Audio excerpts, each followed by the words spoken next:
If you are traveling this Memorial Day weekend, you might want to sit down for this next story. Or actually, maybe not, because this is a story about germs on public seats. When we heard BART commuter train seats in the San Francisco area had tested positive for all sorts of bacteria, we wanted to know if other public seats were just as bad. So we sent our consumer correspondent, Elisabeth Leamy, in to do the dirty work.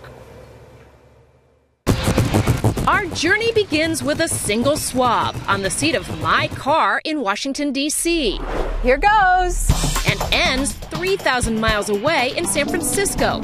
Along the route, we swab every seat we come in contact with. The seats in a car, taxi, airport, airplane, rental car, restaurant, hotel lobby, hotel room, movie theater, park bench, and yes, a toilet seat. Then finally, BART itself. Do you actually avoid sitting on the seats? I do. The fabric covers are really filthy. I would think the seats would be pretty dirty. So would the 12 seats on our journey be the dirty dozen? We sent our samples here to NYU's microbiology department. There were so many organisms on these seats. I would say that they were never cleaned or rarely cleaned. That is something to be reckoned with. Nearly 1/3 of the seats contained traces of E. coli. More than half showed indications of fecal matter. But BART wasn't one of them. The agency now sanitizes and swaps out seats overnight. And as spokesman Linton Johnson points out, it's people who bring bacteria onto the trains. We've conducted this entire interview on the seats. Right. Touching them, Did you talking just about put bacteria on my seat? Wait, did you just put bacteria on my hand? I don't know. I think you put your hand on there first. Oh, wait a minute. Which came first, I the don't know. bacteria or the egg?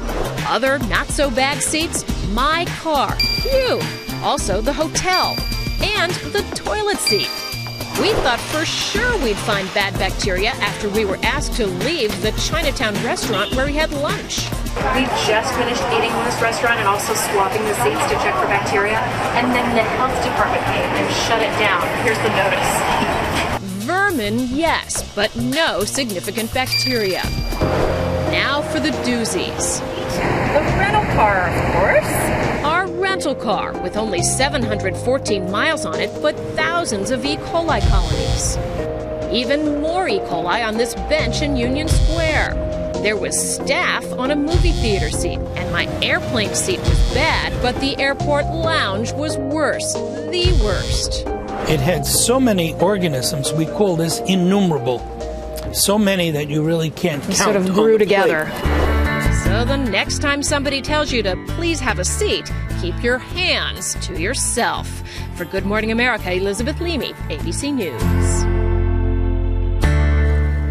And to see the rest of our results and get tips for warding off germs, head to our website, abcnews.com.